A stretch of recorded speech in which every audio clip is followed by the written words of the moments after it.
Hello, everyone. The roster trimming continues as Sonny Milano and Cody Eakin were released from their PTOs this afternoon.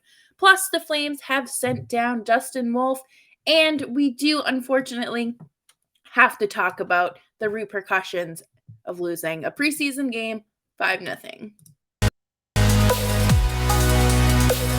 You're Locked On Flames, your daily podcast on the Calgary Flames. Part of the Locked On Podcast Network, your team every day.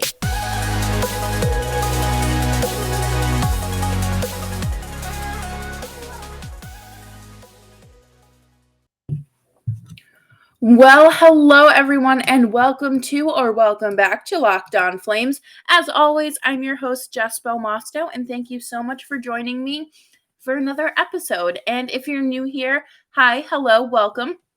Make sure that you are subscribed to Locked On Flames wherever you get your podcasts. And of course, we are available on YouTube as well. We got to talk about the PTOs and how they were released this afternoon. And I would have to say that I am shocked. I am shocked at the outcome of this simply because of the expectations that I think a lot of people had for Sonny Milano heading into camp. And, two players have now been eliminated from competition in terms of making the roster. So this narrows it down even more for the coaches and the players. But I never would have expected Milano to be released. I figured that they had a contract all written up for him, and I guess not. He had 0 goals through his 4 games played, and oh God, you guys, the team really gave him an opportunity to prove himself and prove his abilities and his worth to this team, and he just gave them nothing to work with. That's honestly kind of the theme of this episode, is giving us nothing to work with. And he was averaging about 15 minutes a night on the ice, and through 4 games, and that's I would say that's decent time outside of the top line. And it's just a shame that it didn't work out for him. I think that it's one of those situations where he's a young kid who has struggled to find his footing through his first few years in the NHL, whether it be because of injuries or what have you. And I hope that someone is willing to give him a chance and is willing to, find a way for him to work in the system. And of course, it comes back to him as well and what he is willing to put in to make it work, right? And then, of course, you have Cody Eakin, who was also released from the PTO, and he was seeing about a little bit more than 15 minutes a night through his 4 games. He had a goal, I believe, in the first preseason game or one of the first games, and there was honestly a small part of me that expected Eakin to be signed because Sutter has like this magic touch, the Sutter special, in terms of revitalizing these players and turning even some of the best players into better players. We saw him do it with Johnny Gaudreau. We have seen him somehow revitalize Milan Lucic and kind of Brett Ritchie as well. I think that even though Brett Ritchie isn't out there scoring 10 goals a season or anything like that, I do think that he will go out there and throw his body around. And that is what Darryl Sutter likes to see. And I wish them both the best of luck. I think that it is, an ever-changing game in terms of speed, skill, agility, and what have you. And unfortunately, not everyone's going to make the first roster that they have a PTO for. Maybe they get lucky and they sign some AHL contracts or something similar. I don't know. It's very hard to believe that Sonny Milano was not offered a qualifying offer. Like, if you told me this would have been the outcome when people started talking about Sonny Milano, I wouldn't have believed you. I think it is a little bit disappointing to see that he isn't what we all hyped him up to be and what we expected him to be. And as for real life, when expectations are not met, you are met with disappointment. And I wish that Sonny Milano did work out here. I hope Cody Eakin goes on to do something great as well. But what a disappointment. That is truly just all I can use to sum it up. I didn't expect him to go out there and score, 3 goals a night or something, but even just uh, the intangibles, he was not just giving us anything to work with. And coming up next, we are going to talk about the power play and how they gave us absolutely nothing to work with in the first game of the Winnipeg Jets series. And my God, what a disappointment. But what we are here to talk about now is BetOnline. BetOnline is the furthest thing from a disappointment because you can find all the latest odds, news, and scores right there at betonline.net. And they have everything up to date, up to the minute, props, odds, live betting, esports betting, golf. MLB playoffs are starting. So go place your bets. Go place your bets on who is going to win the World Series. I hope that we see a Dodgers Yankees World Series, and I will not declare a winner because I am a jinx, but you can do that over at betonline.net. And let us know if you're placing some bets on the Flames and keep us updated. BetOnline, where the game starts. Thank you all for following along with me, Jess Belmosto here on Locked On Flames. Season starts a week from today. No, less than a week from today. And that is wild to believe. And I'm so excited to be here for you for my 4th season. Wow. Okay. You know what? I will be showing up for you. I will be showing up. But will the Flames power play be showing up? That is a very, very good question. So we talked about the Sutter special in the first segment in terms of him revitalizing these players, but can he put the special touch on special teams?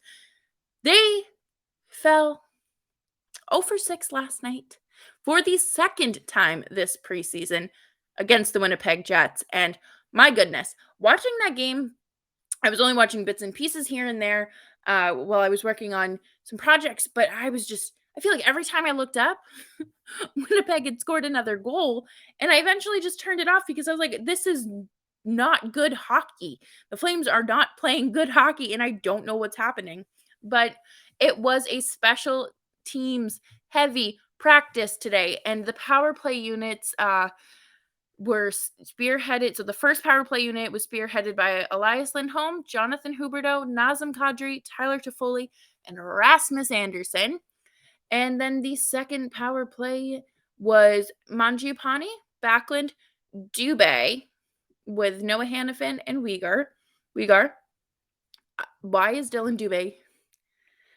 Oh no, I never mind. I thought that was the PK, and I was like, why is Dylan Dubé out there killing penalties? But no, okay, even I still feel like there's a better option than Dylan Dubé, and that's not me hating on Dylan Dubé. I just feel like there may be a stronger candidate there for the power play in a forward, maybe like Blake Coleman. But I don't know. I am not the one coaching this team, and I feel like Darryl Sutter, if I suggested anything to Darryl Sutter, he would probably be like, get back behind the podcast microphone and don't ever make a suggestion again. In a very nice way, right? But I like that he's being proactive here and trying to nip the problem in the bud. Last year, special teams were above league average according to Hockey Reference. Last year, they were 22% successful on the power play, and the penalty kill was successful 83% of the time, which is phenomenal. The league average for the penalty kill was, I think, like a 78, and they were 2% above the power play as well. So I think the big thing here is a matter of this team finding success again. They need to find their rhythm. They need to, figure out a way to capitalize on that man advantage, because you can't go 0 for 6. You cannot be going 0 for 12 in 2 power plays, in short periods of time. I think that is completely unacceptable. I think it's great that you're kind of nudging your opponent to take that many penalties, but what are you doing not being able to capitalize and take that opportunity right there? You have 2 minutes, you have 4 minutes, or you have 5 minutes. Most of the time it's 2 minutes, but I don't. Now, again, I'm not a hockey player. Most of us listening, I'm assuming, probably are not either.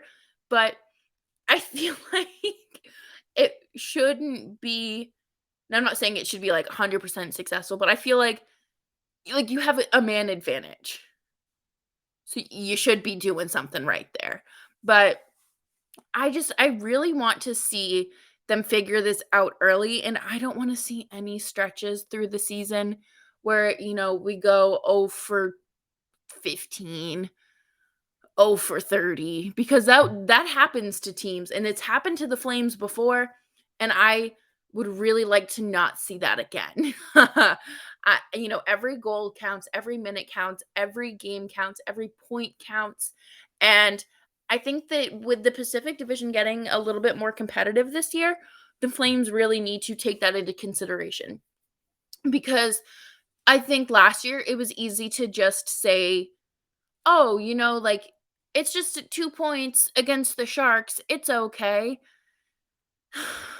Well, yes, it is just a random Tuesday night game in the middle of, January. It still matters, because those 2 points could be the determining factor between, playing a team like the Colorado Avalanche or playing the Dallas Stars. So I think that it's just so important to, you know, optimize on these opportunities when you can and just perfect them. And Darryl Sutter taking advantage of practice today and doing that instead of, scrimmages or anything like that. Was really great. I think my favorite thing about Darryl Sutter is his first day as coach. He came in here and he set the tone. He had them doing bag skates. He had them doing conditioning. Like, I know that this man is not afraid to do what it takes to assert himself, but also make this team the best version that it can be. And I think now that a lot of these players have played under him and have played his system, whether it be in different organization or with the Flames, they've gotten comfortable and they know what to expect. And I think that this is just a really exciting thing for the Flames to be able to still compete after the offseason that they had, and to be making these adjustments. And while they're not immediately finding success in special teams, I think that it is still important to celebrate celebrate the wins they're having here. And they'll figure it out eventually. These power play units, you don't submit a little form and say, okay, these are my power play units and my penalty kill units for the whole season. No, that's the beauty of hockey. You can switch things up at the drop of a dime, and magic can happen. Magic can happen. I can only imagine how great things are going to be once this team is out there night after night and truly forming chemistry. I want to see this power play be something so powerful. Like, I believe at one point last year they were the top power play in the league, or top penalty kill. I thought that last year they were ranked rather high. So they're going to have to find that again. And they will find it again because you know why? The Calgary Flames are one of the most resilient teams. There's a reason Darryl Sutter won the Jack Adams last year.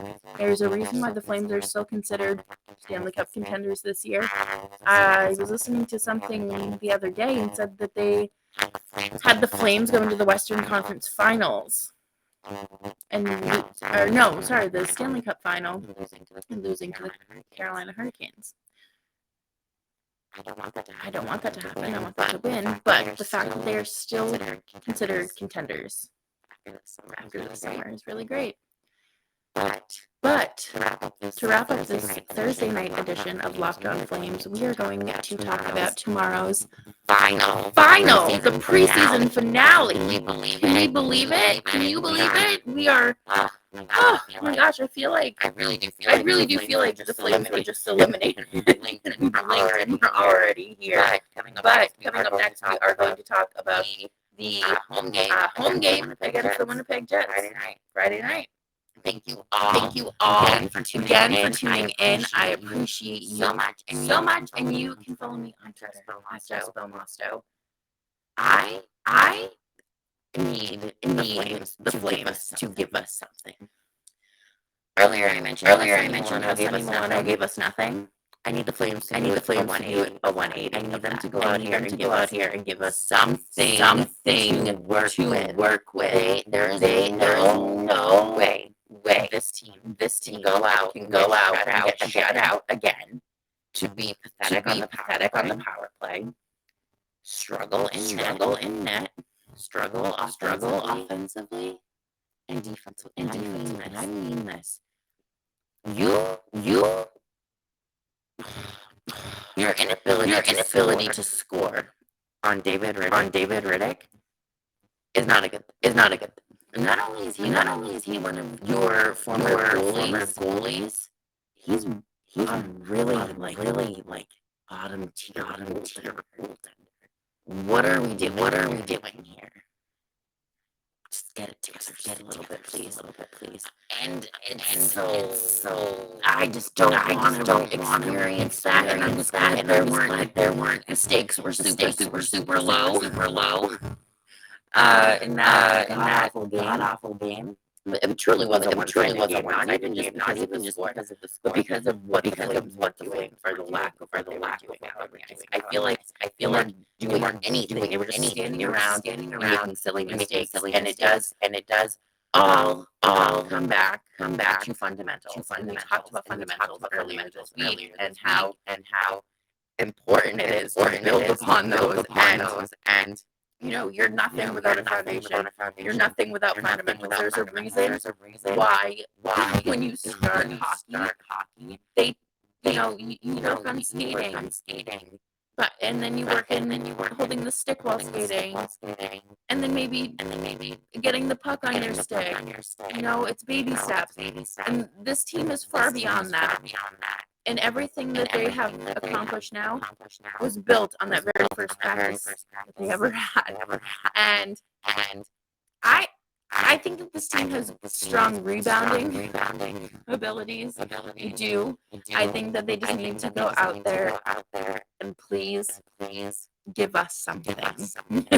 I really don't care if it's not the prettiest hockey they've ever played. Just please score a goal. At least one, maybe two. Don't hurt yourself. It's the preseason.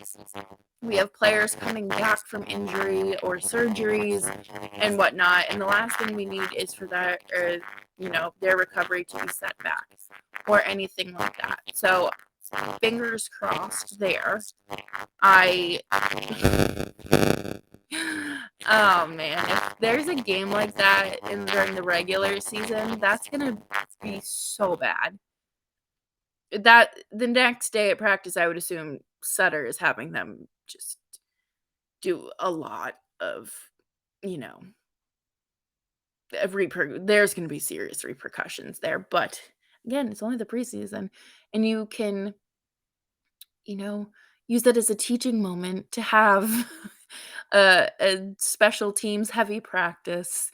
And, That's the beautiful thing of the game. You can take it in strides like Darryl Sutter is doing, or you can basically call your players stupid and Neanderthals like John Tortorella. So where would you like to be?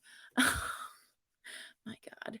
But you know, I would expect to see a very clear roster tomorrow, especially with roster deadlines coming on Monday. They got to be submitted. Regular season is here, baby. We made it. Thank you all for sticking around this off season or joining me this off season. I know we get a lot of listeners this off season, and I'm so happy to have you. Um, we're here, and I do have an episode for you tomorrow. We're gonna do our winners and losers of the week. Got a lot to talk about. We have a lot to talk about in that department, and on that note, let's wrap it up. As always, I'm Jess Belmosto, and thank you so much for tuning into tonight's episode of Locked on Flames. I appreciate you for listening. Make sure you're subscribed wherever you get your podcasts, and make sure you're subscribed on YouTube as well to join in on the conversation. And on that note, I will see you tomorrow. Have a good one.